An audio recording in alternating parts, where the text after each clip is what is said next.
ফাঁকে গঙ্গা বক্ষে প্রধানমন্ত্রী মোদি। প্রিন্সেপ ঘাট ও আউটরাম ঘাটে বিশেষ সফর।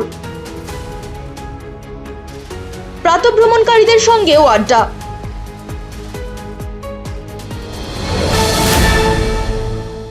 প্রধানমন্ত্রী নরেন্দ্র মোদি এবার ভোট প্রচারের ফাঁকেই গঙ্গার বুকে।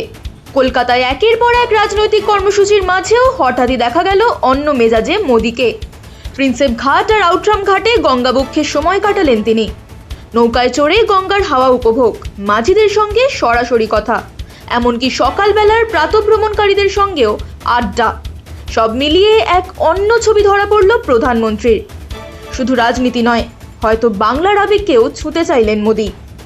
সেই সব মুহূর্তের ছবিও নিজেই সোশ্যাল মিডিয়ায় পোস্ট করেছেন প্রধানমন্ত্রী। ভোটের আগে এই গঙ্গা কানেকশন কি শুধুই সফর, নাকি এর পিছনে রয়েছে অন্য কোনো কাহিনী?